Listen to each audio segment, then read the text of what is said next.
Good afternoon, and welcome to On the Mark with Mark Phages, a college basketball podcast. Today's going to be an adventure, folks, as my regular producer, Smith Coltrane, is not here today, and I've got Lady Payne in the house with me here to help me through this adventure that's going to be our college basketball show of the week. The guru, Will, he's taking a permanent vacation, kind of like the 1988 album Permanent Vacation by Aerosmith, if I'm showing my age a little bit. So we've got a lot of time to talk about a whole lot of stuff, some stuff that I'm maybe not as prepared for as I could be, but we've got an hour, and I'm going to hit you up with as much basketball knowledge as I can. We're going to start off the program today with one of my signature bits, mid-major minutes, where we're going to discuss some of the smaller conference teams that are trying to make their way into March Madness. Usually with these small teams, these smaller teams, there's only one at-large bid. Every conference, as you know, if you're a college basketball fan and you're watching, everybody knows there's one bid per conference. A little bit later on in the broadcast, I'm going to talk about how some of the power conference middlers are, where they stand in their conference, and how many at large, not the automatic. So the automatic bid, everybody gets an automatic bid. I think I said that wrong. Everybody gets an automatic bid, and you get so many at-large bids. So in a little bit, we're going to talk about some of the power conference teams that may or may not get in and how they have some sort of a validity to get in over smaller conference teams that are like the second or third best team that aren't going to win the tournament who need one of those at-large bids to get in. It's a lot more rare if it's not a power conference that a smaller conference gets a second bid. Mid-major minutes. I'm going to start off talking a little bit about the Atlantic Sun. If you are from Louisville, Kentucky, you should be very excited about the Atlantic Sun. They have right now the best team in the conference is the first season for Division I college basketball holders, the Bellarmine Knights. Bellarmine's in that first year of D1 play, and they are standing on top of the Atlantic Sun. They played recently against Jacksonville. Jacksonville I had talked about earlier episodes of On the Mark. They beat them badly. The Pedro Bradshaw is one of the two stars for the Knights, along with Dylan Penn. Dylan Penn is the Scarlet Knights. Well, I don't think it's Scarlet anymore. I think they just call them the Knights. Dylan Penn is the point guard. He runs the offense for the most part, and Bradshaw is the scorer. The Bellarmine Knights are on an 8-game winning streak. They have not lost since they lost back-to-back to the team that seems to be one of the more better teams in the Atlantic Sun, Lipscomb. Lipscomb beat them back-to-back, and the Knights are now on an 8-game winning streak. Pedro Bradshaw, as I was talking about, he averages 15 points, about 7.5 rebounds, and 3 assists per game. He gets a steal, too, every game. Dylan Penn, who I just mentioned, he averages 12 points and 5 rebounds. The roster, as you may expect from a team in Louisville, Kentucky, is loaded with guys from the tri-state, whether that being from Indiana. There are, I know, 2 players that I saw from Evansville, Indiana on this Bellarmine Knights team, and there's several, if not 3 or 4 players from northern Kentucky and around the greater Cincinnati area. Coach Davenport has been there at Bellarmine for, I believe, something around 15 years, and they are doing well in their first year of Division I. Yay! 2 of the losses for Bellarmine. They've got 5 losses. I mentioned that. And it needs to be pointed out that 2 of those 5 losses came at Notre Dame, which that's a tough place to play, and at Duke, which is an even tougher place to play. So they played a couple top-notch ACC teams there before they got into conference play, and now the Knights are rolling. On to the OVC, where Moorhead has taken control of second place in the conference, with EKU finally ending their 9-game winning streak with back-to-back losses to Austin Peay and Murray State. Austin Peay has a star player, Terry Taylor. I've talked about him on the program before. Terry Taylor had 30 points and 14 rebounds. Wendell Green, in the effort by EKU, had 24 points and 9 assists. Wendell Green Jr. is one of the best freshmen in the nation, in my opinion. I'm very biased because he goes to my alma mater, but it wasn't enough to overtake Terry Taylor and the Austin Peay Governors, who dealt the Colonels their third loss of the season. A couple nights later, Eastern took on the Murray State Racers, and the Racers also took out EKU at McBrayer Arena in Richmond, Kentucky. The Colonels bounced back by beating Edwardsville, Southern Illinois University at Edwardsville. You know, the mom and pop, man, that's a small school. They beat Edwardsville as they should have, getting ready for the big matchup tomorrow night. It's tomorrow night where the Eastern Kentucky Colonels will take on the number 1 ranked team in the OVC, the 13-1 Belmont Bruins. EKU's 4 games behind that Belmont team, and the big concern in the Belmont-EKU matchup would be the battle of the big men down low, as Trey King for Eastern needs to stay out of foul trouble when he's down low banging with Nick Mazinski of Belmont. Mazinski is a tough, taller player. He's probably at least 6'10", 6'11", and I think that Trey is not quite that big. Trey King has had problems with foul trouble the past couple games, especially in those 2 losses to Austin Peay and Murray. Belmont is led by Grayson Murphy, who averages 10 points, 5 assists, 7.5 rebounds, and 4 steals. And they also have Luke Smith along with Nick Mazinski. Smith averages 14 points, 3 assists, and 2 steals. Keeping it moving right along, talking about a conference that I haven't said too much about since we've been doing this show over the course of the last 5 or 6 weeks. Conference USA. Have talked about Conference USA in respect to Western Kentucky. Western Kentucky has their star center, Charles Bassey, as well as a guy who's moving up the ranks in the Hilltoppers all-time scoring list in Tavion Hollinsworth. Both Hollinsworth and Bassey have the Hilltoppers at the top of their division. There are 2 divisions in Conference USA, and the Western Kentucky team is on top of the division in the East. Wanted to mention the UAB Blazers, who are 16-2. They lead the West, and they're 16-2. The Blazers haven't played anybody. So really, I don't think that this is a case where Conference USA is one that's going to have an argument as to getting a second team in. You know, only if Western continues to do very good and somebody knocks off Western in the championship could I see more than one team coming out of Conference USA to get into the big dance. Winthrop in the Big South, they finally took a loss. Past Kelsey's team had been undefeated. They played one of their rivals, the UNC Asheville whatchamacallits. Asheville beat them, and Winthrop took their first L. So they're still in the lead in the Big South, and look for Pat Kelsey's team to bounce back and to continue to be on top of that conference.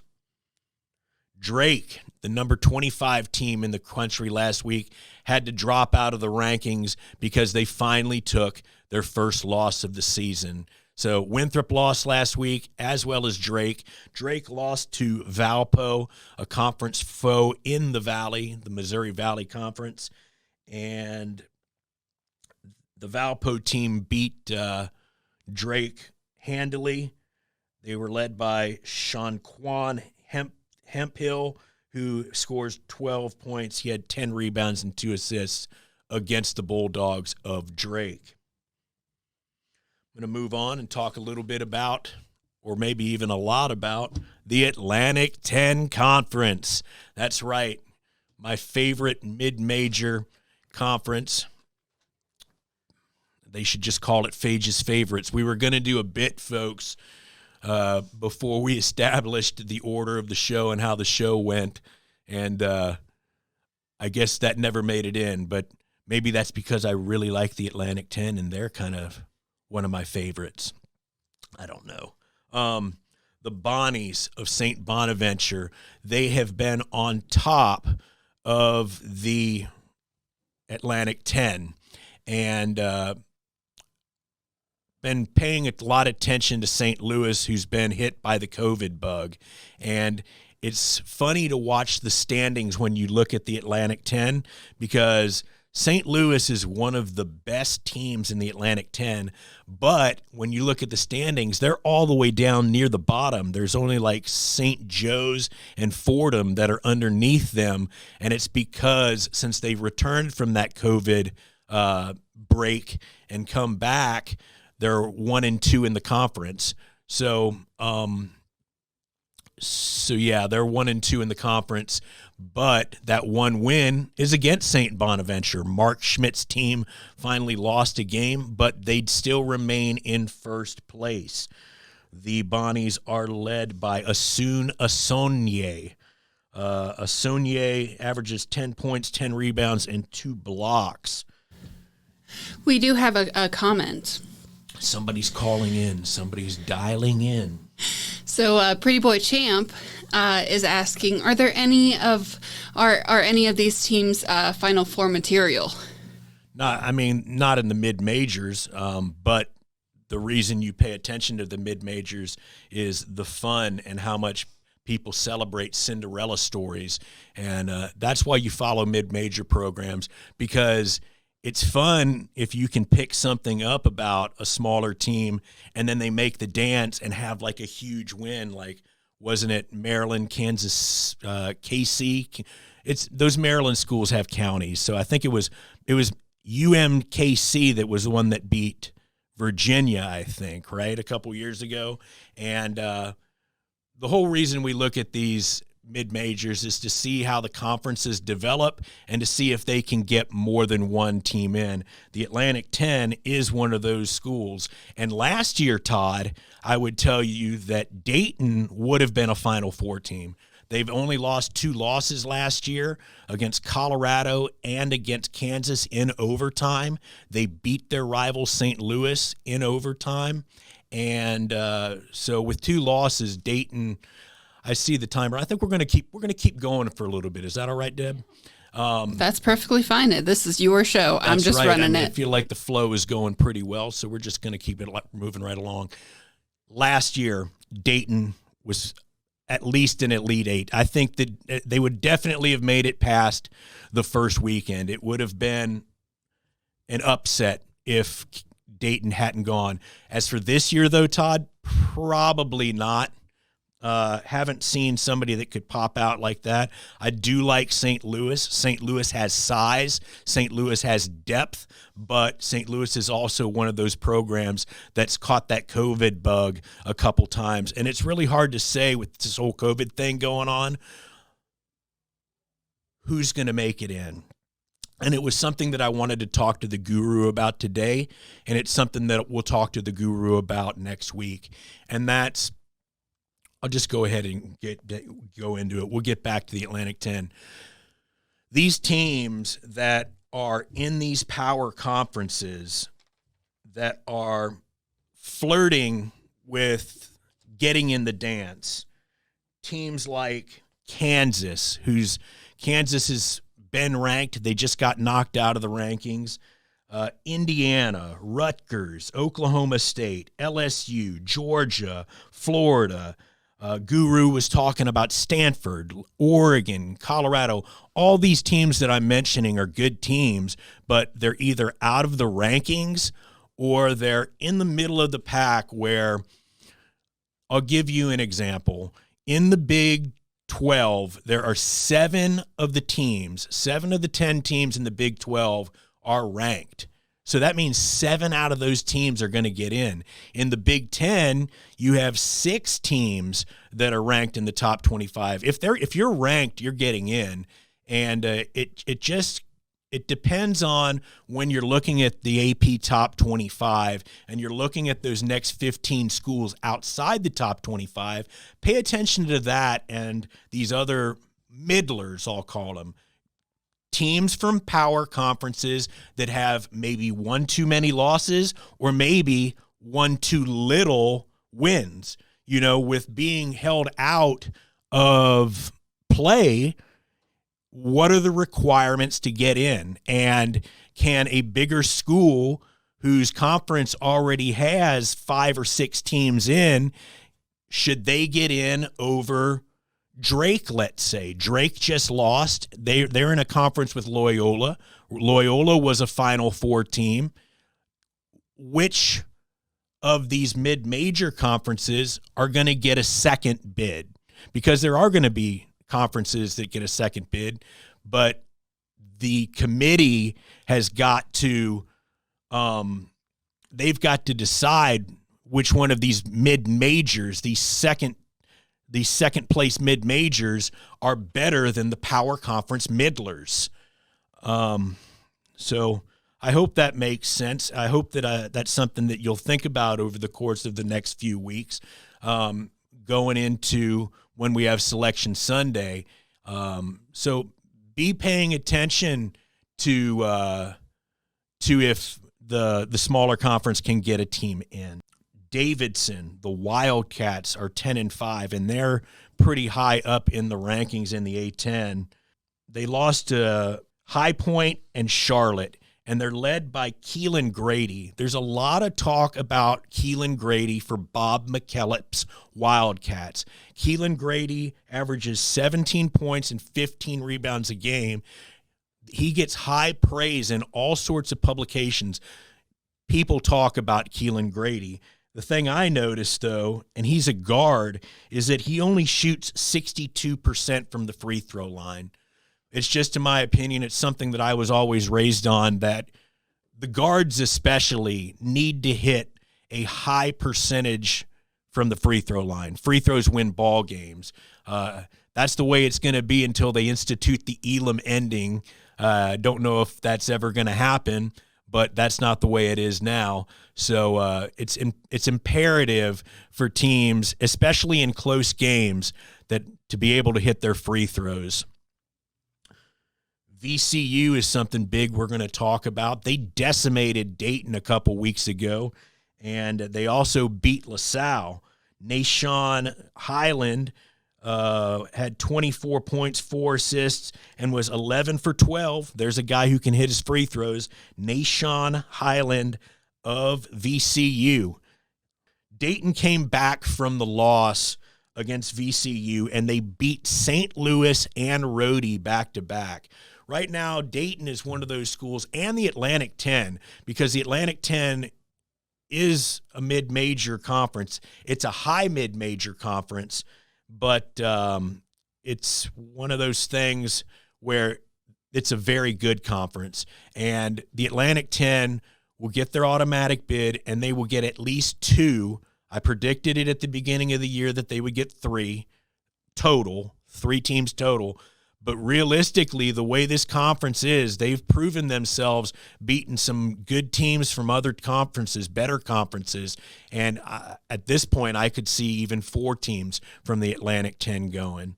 They've got 5 teams that already have double-digit wins going on. Again, how many losses will prevent you from getting in, and how many wins do you need to get in? The Flyers are 10-4 right now. They're in third place in the Atlantic 10. Could talk more about Mike Rhodes, VCU Rams. Rhodes is in his third year. He's coached 6 years, Mike Rhodes, and he's in this should be his fourth year now with the VCU Rams in Richmond. They're doing pretty good. They beat Dayton a couple days ago, and Dayton had been hot. I just made the point that couple weeks ago they beat St. Louis and Rhodey back-to-back. That's a good back-to-back win for the Flyers. And VCU beat the Flyers. Mike Rhodes' team, it has to be taken into account. And this is when you're watching VCU, they're very good defensively, and they don't make a lot of mistakes down the stretch. And that is a catalyst for great success. Mike Rhodes' team lost all 5 starters from last year. So when I'm talking about Nashawn Highland and Levi Stockard, and Stockard is their center, Stockard, Highland, and Hassan Ward, who is another key player. You've got Ward, you've got Highland, and you've got, look at me peeking at my notes, Stockard. That's VCU's guys who have come in. After he lost those 5 starters, right now he's got 1 senior, 4 freshmen, and 2 transfers. So pretty young team, except for the senior. I think I'm just about done with mid-major minutes. Deb, can you take me into a break, please? Folks, this is On the Mark with Mark Phages, a college basketball podcast. I hope you're enjoying the show. Please come back, and we'll talk some more about around the top 25. Welcome back to On the Mark with Mark Phages, a college basketball podcast. I'm Mark. This is my podcast. Just talked a lot about mid-major programs, talking about things, concerns about teams getting into the dance, trying to get a time frame. We're midway through conference play now, and just thinking about what it's going to take for a teams to get in, whether that's having to win your conference championship or somehow getting an at-large bid. Moving on to other things in the show, I'm going to call this segment Upset Wednesday, because when we left you last week, Wednesday night was a wild night in college basketball. Pitt upset number 16 Virginia Tech, beat them in a bad way, and Jeff Capel's team was hitting a lot of threes that game. Also on Wednesday night, the South Carolina Gamecocks overcame the number 22 ranked Florida Gators. Gators lost by 7-8, and junior A.J. Lawson had 22 points and 8 assists. And then Florida had that. Lawson is for the Gamecocks of South Carolina, and Florida had 4 players in double figures. That was not enough to overcome the rush of the South Carolina Gamecocks. St. Louis, they lost their second game of the. I think we already covered that. I've talked about St. Louis. St. Louis took their second L. They lost to LaSalle 82-75.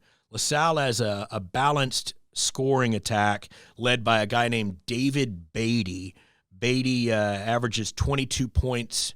Actually, Beatty was the leading scorer in this game. Beatty is not one of the star players. He came off the bench and had 22 points for LaSalle. LaSalle's not the strongest team in the Atlantic 10. They are like 7-10, so it definitely was a big upset at Gola Arena in Philadelphia. St. Louis came in, and obviously St. Louis, the time off for COVID has affected the Billikens, and now Travis Ford's trying to get his team healthy again.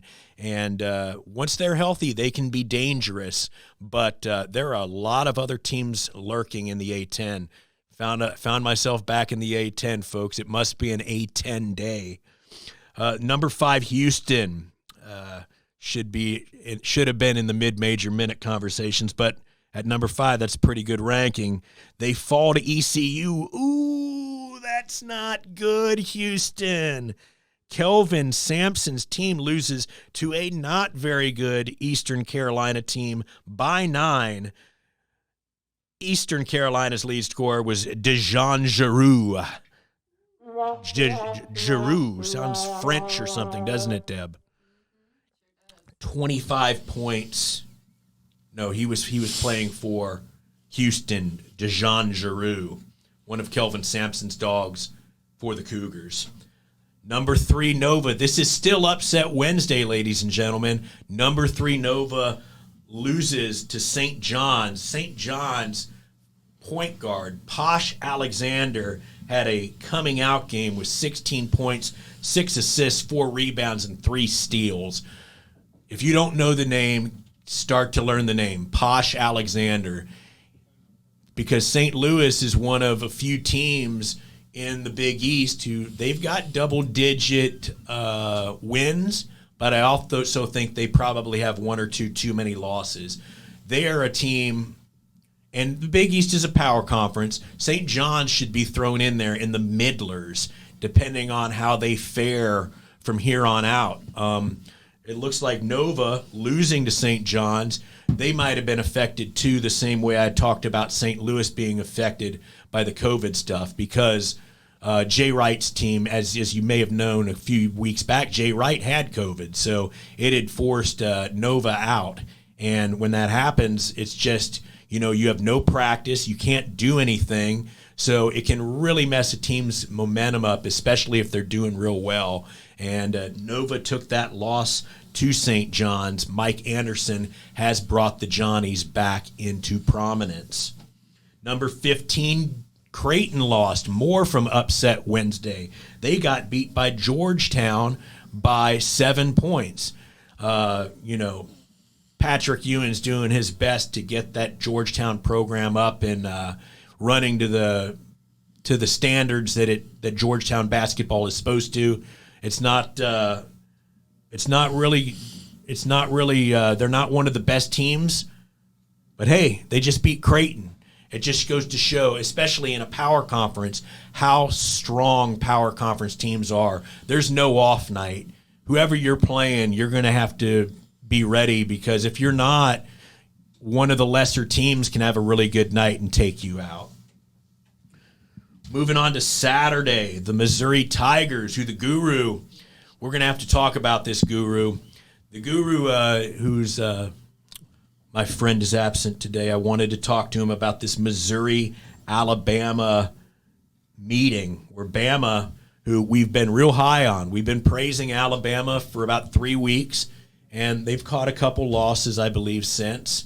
They lost to Oklahoma and in that Big 12 SEC Challenge, and now they lost to Missouri. And Will had said, that Missouri is a good team, but they're not. He doesn't even think they're top 25. They're ranked 18th. Bama's ranked 10th. So somehow the Tigers are squeezing out these close games, and you can say whatever you want about them, but apparently they're pretty good. They just beat the number 10 team, and they should be moving up again in the rankings real soon. The Missouri Tigers were led by Drew Smith and Kobe Brown. Drew Smith had 16 points, 8 rebounds. Kobe Brown had 13 points, 9 rebounds for the Missouri Tigers as they beat Alabama. Oklahoma State, under probably the number 1 pick. We've been talking about it. This kid's probably going to be the number 1 pick in the NBA draft. Cade Cunningham. Cade Cunningham and the Cowboys had a huge win on Saturday. Another day full of upsets. We talked about Upset Wednesday. Now there's a bunch of upsets here on Saturday.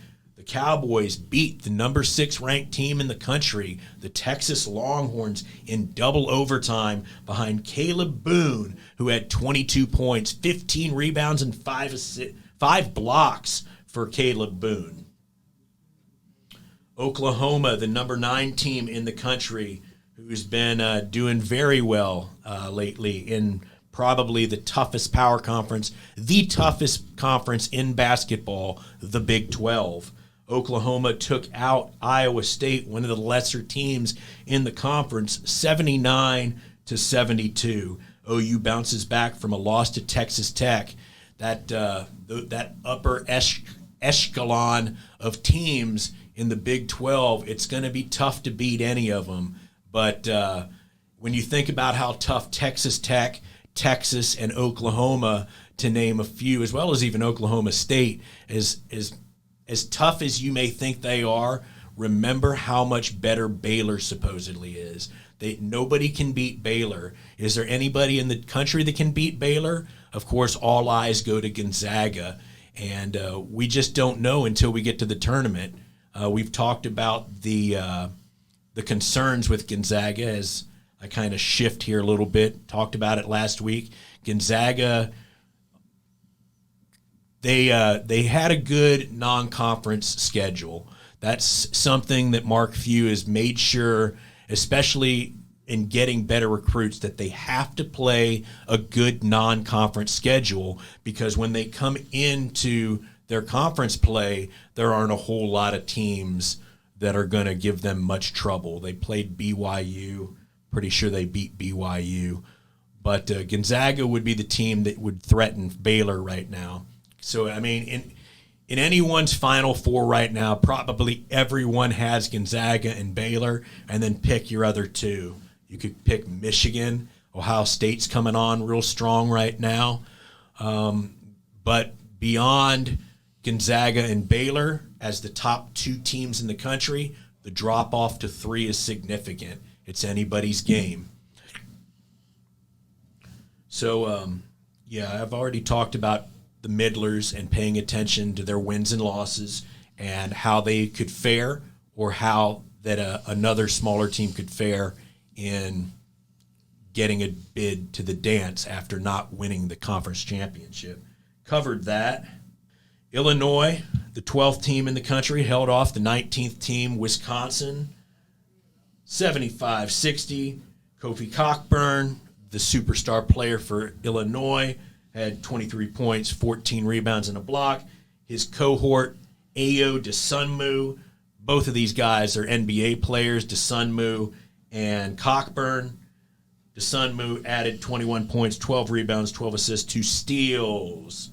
Illinois had 8 steals in that game against Wisconsin. So either Wisconsin's ball handling was really bad or Illinois' defense was really good.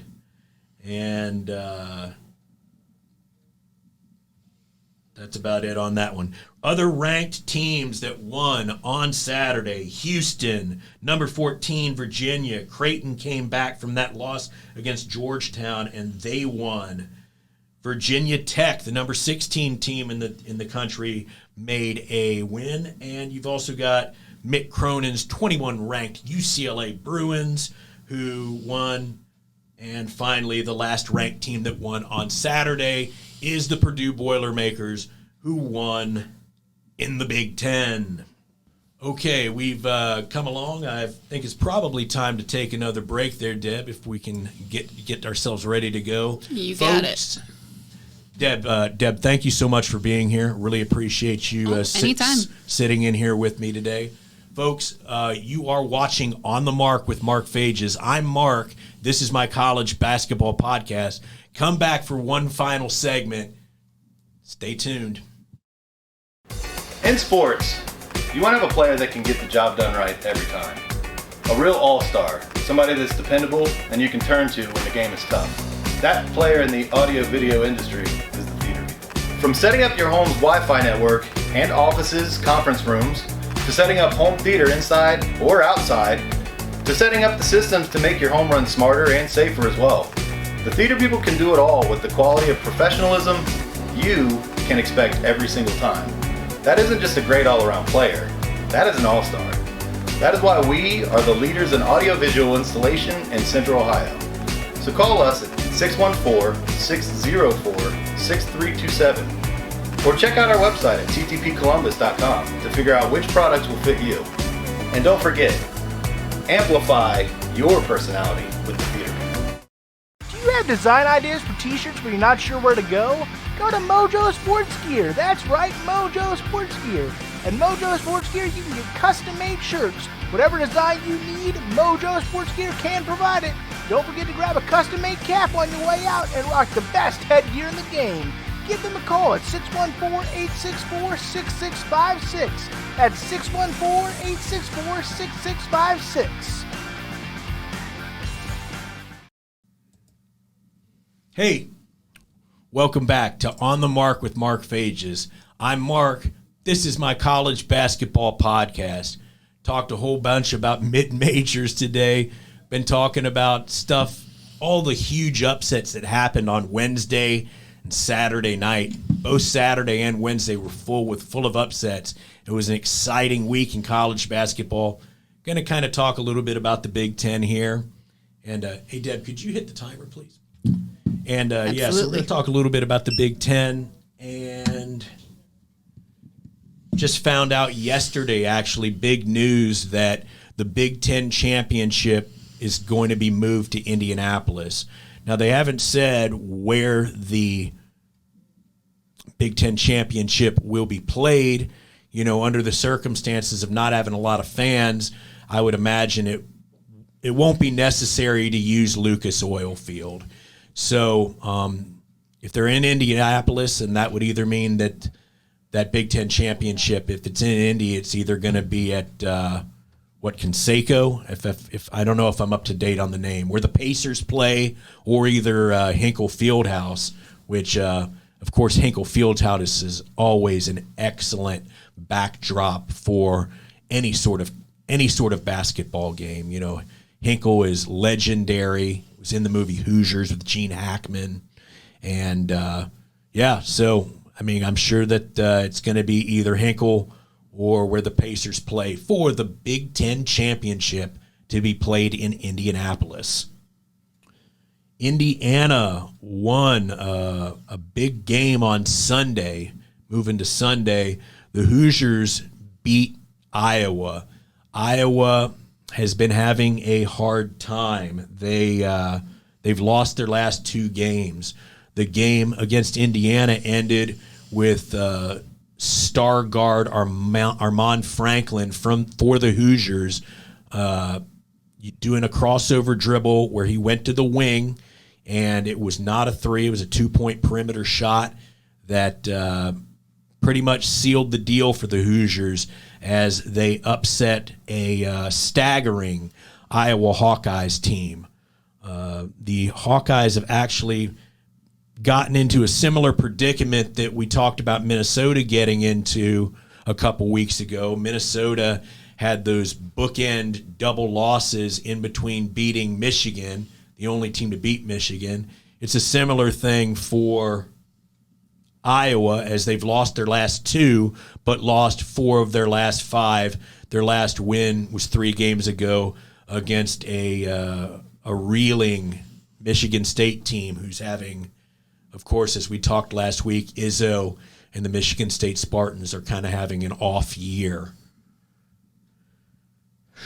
The best teams in the Big Ten are as followed. There are 7 ranked teams. You've got Michigan, Illinois, and Ohio State all in the top 10, followed by Wisconsin, Purdue, Iowa, and Rutgers is, in fact, in the top 25. Iowa's ranked 15th, but I feel like they've had some trouble the last couple weeks, and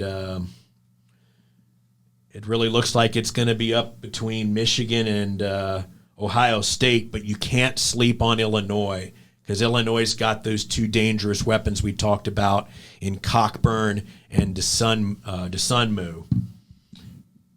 Rutgers has won 4 straight games, and like I said, they're ranked 25th. Iowa's 15th, and Rutgers' next game is against Iowa. So this is a really important game for either one of these 2 schools. You know, Iowa wants to get back on track, and Rutgers wants to keep the train moving forward. If they can if they can beat Iowa, that's going to probably propel them from 25th into the top 20 and push Iowa closer to the other direction. At 15th, you would expect that Iowa would hang around and get some wins. Well, while you're doing that, I'm going to plug my show. Good. Plug your show, Deb. So, as a lot of you may know, my name is Lady Payne, and I host a show every Wednesday from 4:30 to 5:30 on Score in our network. We are premiering season 2 on the 24th of this month. I'm so very excited. I've been down and out and not doing much, and now that I'm back at school, I'm ready to get going. I've been working in the production side of everything, and now I'm ready to get back on screen and do this. But great. Season 2, my very special guest is none other than the iconic ring announcer, Hank Hudson. Hank Hudson, folks. Hank Hudson. If you're into wrestling, Hank Hudson. Only got a couple minutes left here on the show. We've covered the basketball. We've got Lady Payne here. She's into wrestling. So let's do a couple wrestling questions on the way out of the old On the Mark. Who's your top 5 singles wrestlers all time? Are we talking mainstream or indie? All. Okay. All. Well, number 1 has to be my husband, of course, Random Payne. Okay. Because, I mean, I am married to him, and if not, then he would make my life a living hell. What are his measurements? What do you mean? How tall is he, and how much does the man weigh? I don't know exactly how much he weighs because he is on a diet. It's a sensitive question. Yes. I didn't want to. Mr. Payne, please don't come and bring the pain. I don't want you to bring the pain. Fine, you're on your diet. Cool, that's great. But he stands about 5'8". So he's and actually I am 5'9", so I'm actually taller than him, but I don't mind. Stocky guy. Yes. Stocky. Yes. So he's number 1. You get 4 more. All right. So counting back from 5, let's see. I would say China. 2. Let's see. Lita. I like Lita. That's 3. Undertaker. Taker's 4. 1 more. One more. Let's see. Hulk Hogan. Going with Hogan. I have to. Yeah, Hogan's a pretty standard one. I mean, he's the one that kind of really brought all the focus to it. Mm. His adversary, though, is my number 1. Have we gone over this? I think so, but I do not remember. You want to give let's think of Hogan's adversaries. I would and I'll probably give you say a hint. Andre the Giant. That's a good one, but that's not the one. So that it should be easy if it's not Andre. Do you remember the cartoon that was on television? There was a cartoon. There was a cartoon. So like Hogan had Junkyard Dog and Hillbilly Jim, and Piper. Rowdy Piper. Had Big John Studd, King Kong Bundy. Mm-hmm. So Piper's my number 1. Okay. Number 2 is Arn Anderson. Number 3 is AJ Styles. He is a tremendous guy to work. Number 4 is a little less known, but pretty well known, Christopher Daniels. And I'll go 5 and 6, either way, Goldberg and Paul White, the Giant. Okay. Big Show. Big Show is amazing. He's such a nice guy. He really is. Cool. One person that I will say, and I'm not afraid to say it at all, who is a complete a-hole outside of the ring, and he just made his comeback to WWE as Carlito. That man is. Was he in Ring of Honor for a while? I honestly don't know. I think I might have saw. If he was in Ring of Honor, I think I might have saw Carlito. His gimmick is he walks around with an apple, and he bites it and then spits it in your face. But classy guy. Yeah, classy guy. Well, folks, we've gone a little bit over. Lady Payne, thank you for being here with me today. Always. We have done the show. We got through it, folks. You've been watching On the Mark with Mark Phages, a college basketball podcast. I'm here every Wednesday at the Score On Air Network. All you got to do is go into a search engine, check out Score On Air Network, and it'll lead you to our page, which you can check out On the Mark with Mark Phages, college basketball podcast. I'm Mark. Be here next week at 2 o'clock on Wednesday. Hope you come back, and we'll give you the update on what's going on in college basketball. Have a great week, folks.